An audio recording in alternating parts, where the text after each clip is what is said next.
All right, man. I'm excited to get going here. We got myself and we got Dave Boyce. We're going to be talking about PLG. We're going to be talking about freemium products that sell themselves, how PLG and AI are disrupting the old model. So we got Dave Boyce, new author of a book called Freemium. You did it, man. You totally did it. Got it across the line. You know what? Tell me it's not. I mean, I know we've never had kids, we've never had babies, but I mean we have multiple kids. But did it feel like just? I mean, it must have been a process to get that book done, right? It's just like birthing everyone says it.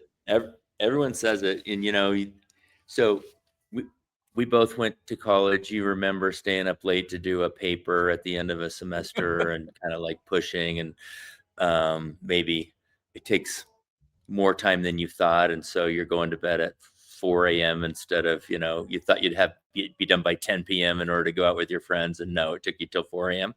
So just take that and multiply it by like, I don't know, 200, because you do that like over and over and over, like multiple times on each chapter, and you got 15 chapters.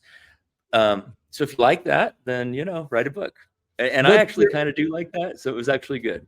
Yeah, I mean, but when would you say of length? Like, how long did this take to do? I mean, you've been Yeah.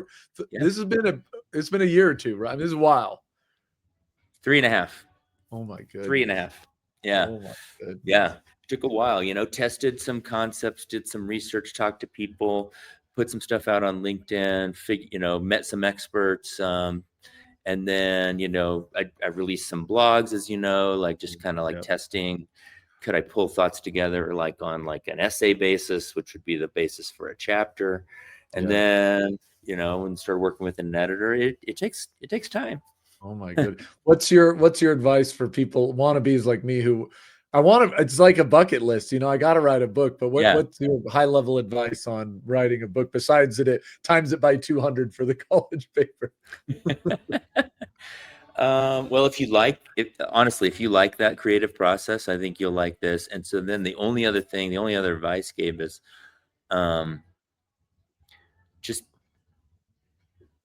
I don't even know. I don't know if this is even good advice. For me, I had to wait until I had some space in my life and I could commit to it, to finish it. I know a lot of people who will get,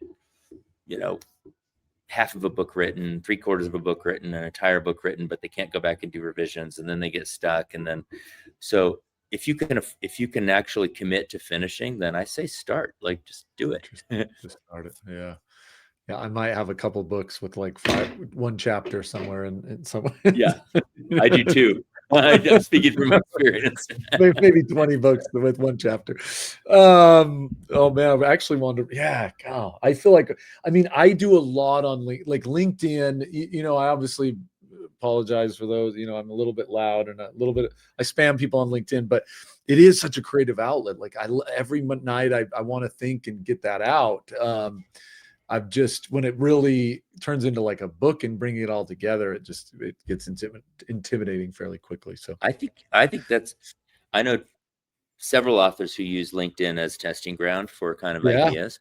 And I posted, I think, every day on LinkedIn for like a year and a half straight, like every day, like every single day. It is a great place you're right. You get the ups, the downs, some people angry. So that is a good idea. That is a good idea. Well, I want to dive in. So you've been running around speaking about it, every time I'm speaking of LinkedIn, every time I look at your LinkedIn, you got a picture with me, which was cool, but you have pictures of all these people, you're at places, you're speaking. So I'm sure it's been an exciting time. Obviously today we wanted to bring you on and make sure people understood a little bit more about what it is, because obviously, to your point, a lot of research, a lot of time went in there. So let's dive into the topic at hand. Maybe hit us big picture here real quick. Like, AI is obviously the talk of the town. What is really going on with AI, and how does PLG kind of fit in with that shift as you go around and coach some of these companies? Yeah. I want to go maybe like even one click higher, Gabe. Love it. I think this is part of a trend that started way before kind of AI was popular and is going to extend way beyond today. And I think that trend is self-service. Yeah. So if you think about like, hey, what happened in like 1997 when the internet, started hitting all of our desktops. E-commerce, right? So now all of a sudden retail is not a facilitated transaction anymore. I mean, I know there were catalogs, mail order catalogs before, but e-commerce like brought self-service right to the forefront. And then the cloud made it easier to kind of push services, not just products, into kind of a, Sure. it made it more, and then mobile pushed it to kind of every dark corner of the world, like this ability that I could just get services and products like right here. Yeah. PLG, product led growth, is a part of that trend. Let's make it Mm, simpler and simpler and simpler to buy and achieve impact with solutions, like in the early days, Dropbox, DocuSign, kind of the 100%. OGs of Yep. PLG. Yeah. And now AI is just making it even easier to be Yeah. self-service in terms of like how I want to access impact in my life. Yeah. Yeah. Wow. Interesting. Yeah. Because you've kind of seen that trend. So you even back it up further. It isn't just PLG. It is kind of a self-service movement that, started way back when, and it's only getting easier as we go forward. Do you feel like, when people ask you, is it a must? Like, Dave, do I have to be self-service? I mean, are companies doing it?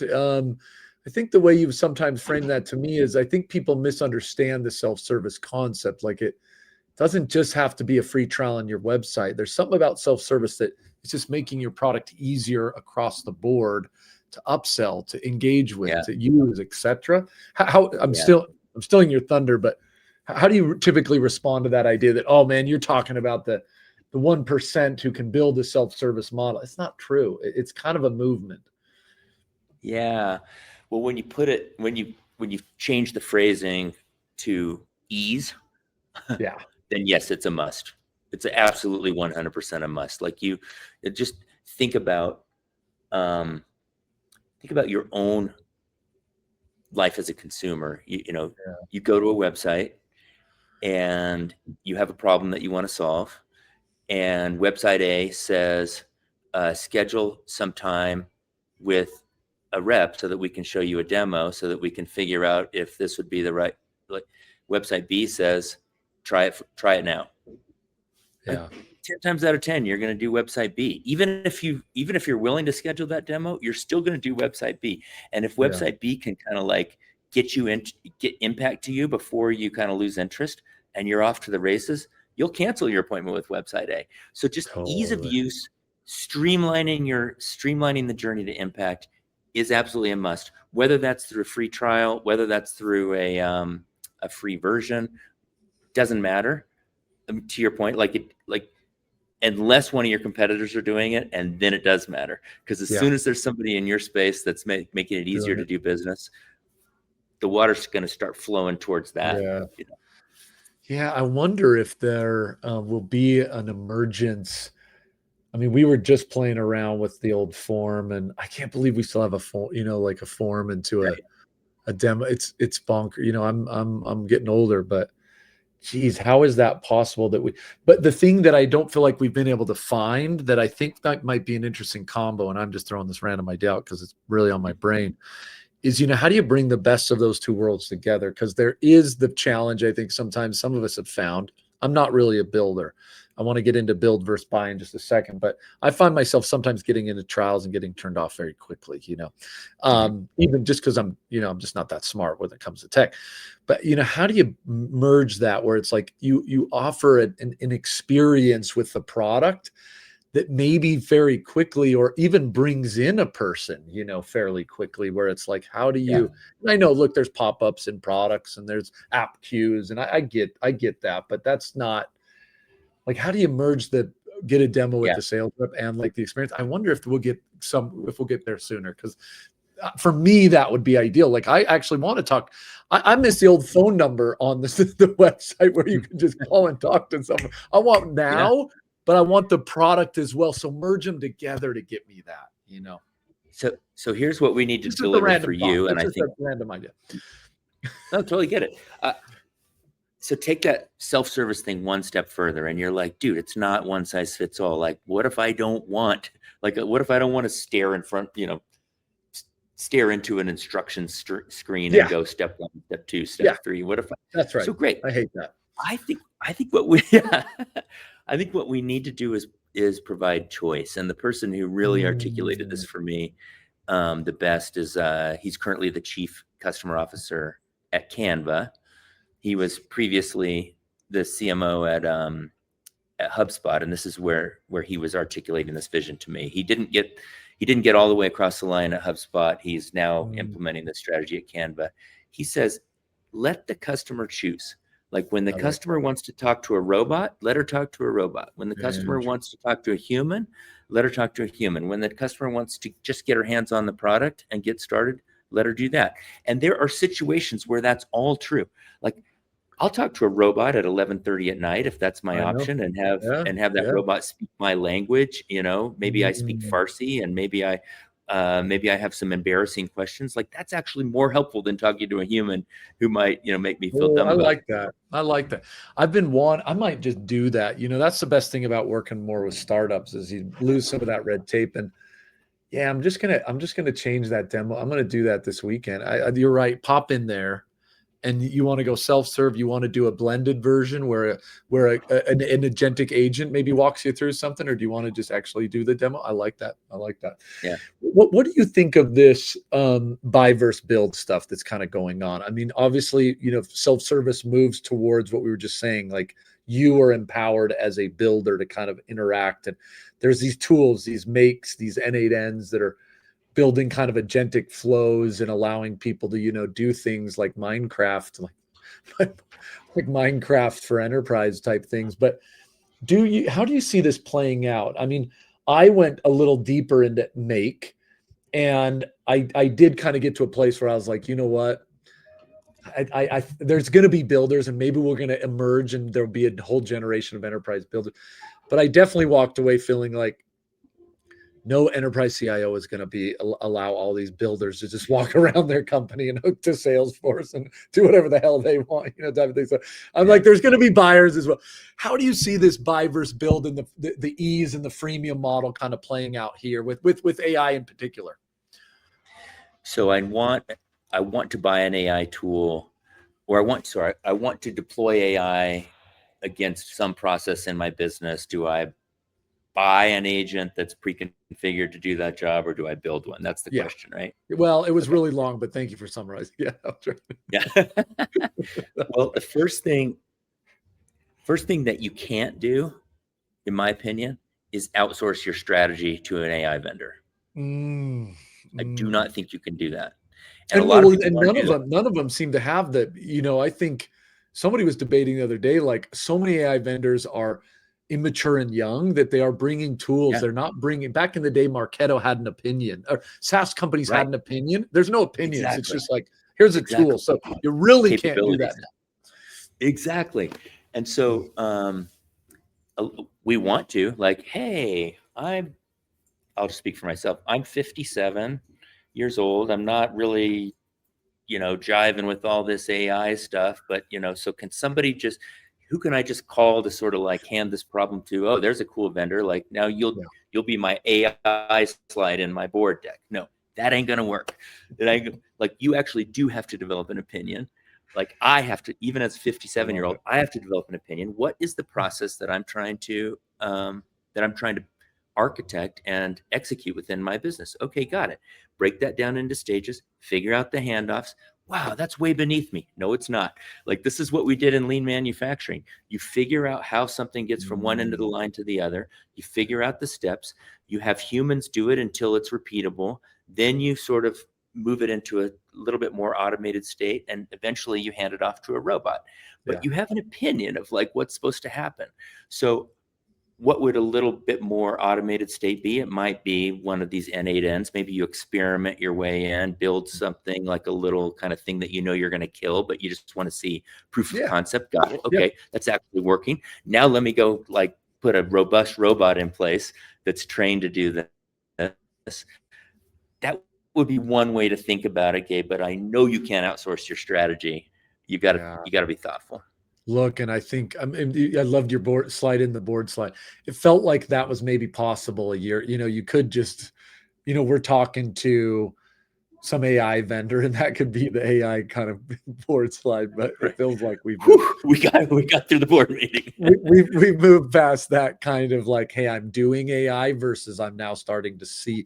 Feels like there's a little more pressure to see some results, and I know people have kind of been struggling finding some of that in certain areas, but it was shiny object for a while, and now we've moved to like let's see some more meat on that. Want to double click into that idea just for a minute. I mean, you've talked to you're obviously running around a lot talking to people about this ease of use and how AI is starting to address it, and we're moving to this PLG type world. What are some of the bigger mistakes you feel like leaders are making trying to kind of adopt this? You know, they've got kind of an old school model. They're trying to get some of the PLG or AI in there, but it's tough to kind of rip out the old and go to the new. Any lessons learned you're kind of seeing on the road here? Yeah. I'll tell you one mistake that I've made. And that I mean, I hear it all the time, and I just kind of played into it. This goes back a couple of years. I was working with a company out of Brazil who wanted to add AI. Okay, got it. Cool. So let's build. Sorry, I'm sorry, Gabe. I said it wrong. Wanted to add PLG. Yeah. Okay, cool. Let's build some PLG for you. Well, my sales leader doesn't really want PLG because that means we got to put, you know, $19.99 prices on our website or a free price on our website. So Yeah. I said, that's fine. Let your sales leader do the enterprise stuff, and we'll build PLG over here, and we won't create any channel conflict. I have come to believe that that's a mistake, Gabe. Like Interesting. that, I've come to believe that that's a mistake. I think the first place to build in automation, and I'll use automation to encompass AI or PLG, is adjacent to and in service of what's already working.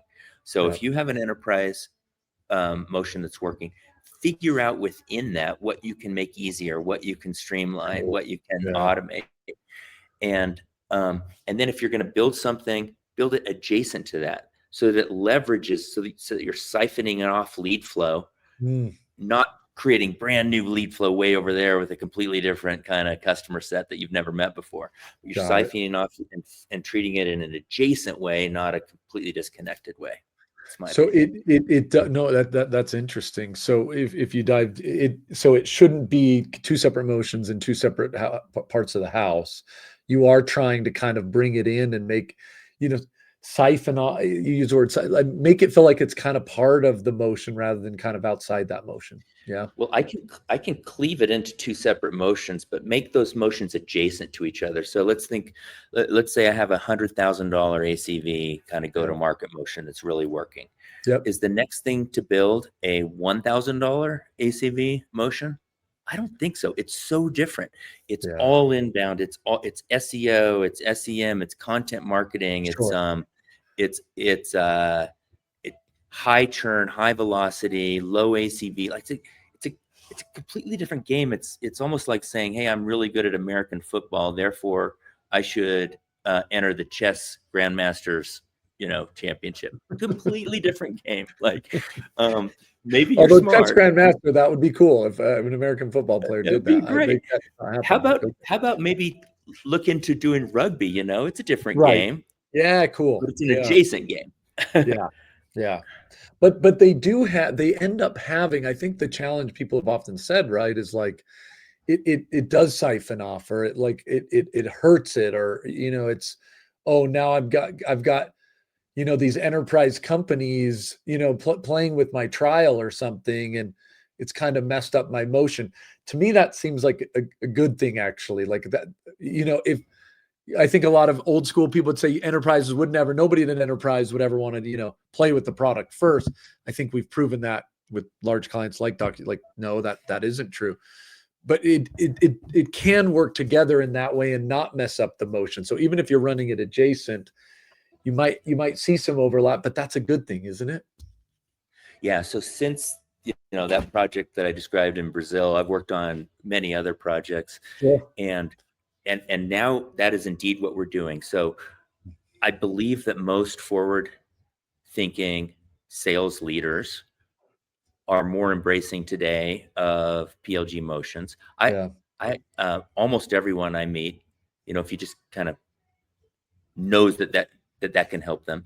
And once we build something kind of adjacent to their motion that supports their motion and pulls people into their motion, Yeah. then they like it, and it takes less time. And the way that works, Gabe, and by the way, all PLG doesn't have to be acquisition. We're talking about acquisition right now, but you can That's right. PLG a renewal, you can That's PLG an right. expansion, you can And I PLG love that thought. I think that's onboarding. a new I don't think everybody's gotten that. I think it always goes to it has to be a trial. But where have you seen Right. most people? Where are you seeing the next biggest win? I mean, is it onboarding? Is it renewals? I mean, make it easy for people to buy from you the second time. Come on, that's where do most people get bigger wins? Do you see that normally? Well, the fastest win I think, is a renewal. I think that's the Is it very renewal? fastest win. To your point, Yeah. like you're already configured, you already have the contract terms, you already have, like it's deployed, it's already working. Like you don't even want more of it. You just want it next year. So it's like, yes, please. And what percentage of your renewals could just be handled with a click of the button versus needing Yeah. to talk to them? Now, I know a lot of sales leaders say that's an opportunity to have a conversation about expansion. Got it. But not for Mm, 100% of your customers. Some of your mm, customers are already tapped out in terms of white space, and they're perfectly happy. And I don't need to like force a conversation. I can just send them on their happy way. And then that way I have bandwidth to to speak with the yeah. customers where there is maybe a logical expansion I love it. opportunity. Yeah, that makes tons of sense. So you are seeing, yeah, a lot of the projects are kind of merging some of that stuff together. What would you say? A lot of new AI vendors out there, myself included, trying to kind of figure stuff Yeah. out. How what's the high level coaching, you'd give on that front? Like so many people are nervous to try AI. I mean, they want to try it, they Yeah. have to try it, Yeah. but they're nervous about it. And so as a vendor, man, I've seen now and you probably, I was talking to someone the other day and they're like, no, it's a 75K buy-in, and I was like, whoa, like no way, no, anybody's going to buy that. So you're way over. That feels like a big ticket item for a kind of a smaller to get in and experiment with AI. I mean, AI feels like it's ready for PLG. How would you coach new vendors trying to get in this space who are AI focused? PLG, let them experience some of your stuff. You can't, there's costs though. Like any coaching or advice there For the vendor. for the Um, vendor? I'm sorry. Yeah, I'm trying to get free consulting here. yeah. Yeah. Well, there's a very real, you and I've talked about this. There's a very real cost of delivery for an AI solution, which is Yeah, tokens, right? So I'm going to burn yeah, tokens. So if I give you a free trial, that's not going to be free to me. I'm going to be yeah. burning tokens on your behalf until we get you into a paid That's arrangement. So different. That's different than SaaS. Yeah, it's different than SaaS. SaaS has almost zero marginal cost of delivery, and AI does not. Um, so I do have to figure that out. You got to figure out your economics, and you got to figure out your kind of assumed conversion rates, et cetera. But here's the first thing, and this is in the book too.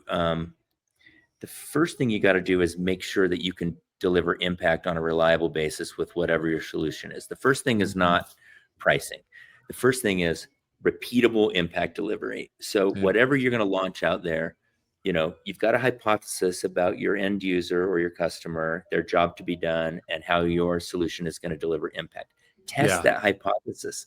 Bring 10 people through, see how many mhm, get out the other end with impact. Oh, one? Okay.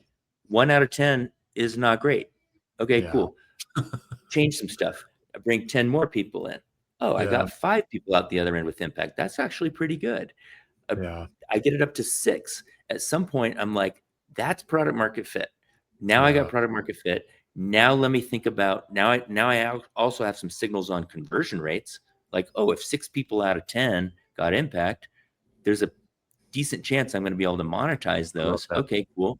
How many tokens can I burn to get them to that point of getting impact? Oh, and that's my cost of acquisition.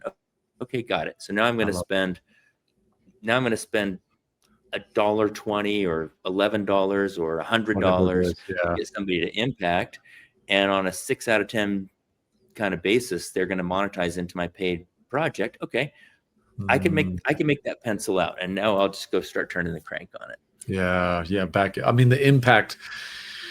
That's right. That is right. I mean, the challenge is there's so many shiny objects and a lot aren't doing any impact. And so the question is what drives impact and your costs associated with that. That's the right way to think about it.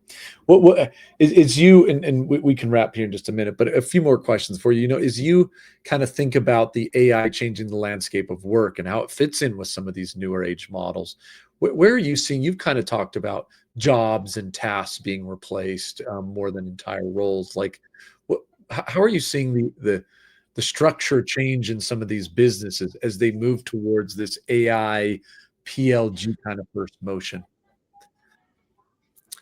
So I like the idea of breaking it down, breaking a role down into tasks, and you can Yeah, even think about that as, like we were talking about, like a production line in a factory. Like, okay, so I've got certain tasks that I do throughout my day in order to accomplish an overall job. Got it. So am yeah. I going to replace that whole human with AI? Oh, I don't know. You got a bipedal kind of animatronic, super cognitive, super nuanced robot ready to go? Like, probably not. Okay. All right. But do you have something that can do a task? Mm, Maybe so. So, like, maybe there's one thing that I do the same way every day that I really don't need to be spending my brain cycles on. yeah. Um, so that's where I want to look in lean manufacturing, Gabe. There's a real there's a saying. I think you'll remember this. I've remembered it ever since I heard it. As they're innovating on kind of trying to streamline a manufacturing process, there's a saying: don't bolt down what you can't tape down, and don't tape down what you can't hold down. So what they're saying is, like, hold something in place until you're convinced that that's going to be the right way, and Yeah. then tape it down and step away and see if it's going to keep flowing. And as soon as you're convinced of that, then bolt it down. So I Mm, can actually experiment my way into this. I can outsource one little task to maybe a bespoke solution like we were talking sure. about. Then maybe I can hand it off to a real robot, and then eventually I'm going to have outsourced 3 or 4 adjacent tasks. And at some point, I don't know, does it approach replacing a role? Maybe so, but I don't have to do it Mm, all at once. I love it. Yeah, man. Look, yeah, that I don't know if I remember that from the old, bolt tape bolt analogy. It's a good one, and it feels like what's needed with AI because yeah, you've got to kind of do this crawl, walk, run. It's just the best way to do it, and Yeah. then you figure out Yeah. where you want to go. All right, as we wrap here, go back big picture with me for a minute. I mean, a lot of companies wanting to jump into this journey, this kind of PLG AI stuff, and um, a lot of noise in the market, a lot of stuff going on. How do you start, or where are you coaching companies to almost like the crawl, walk, run idea? Like how do they start dipping their toe and moving? Because the time is you can't sit on the sidelines. Obviously, you got to move in this direction. Companies who do are getting more of a Yeah. competitive advantage. How do you recommend they get going on something like this? But besides So get the first book, thing, besides get the book. besides get the book, yeah, start right here. Sorry. The Well, you're going to hate hearing this quote. Arvind Krishna, CEO of IBM, says the time for AI experimentation is over. Yeah. It's like, what? Okay.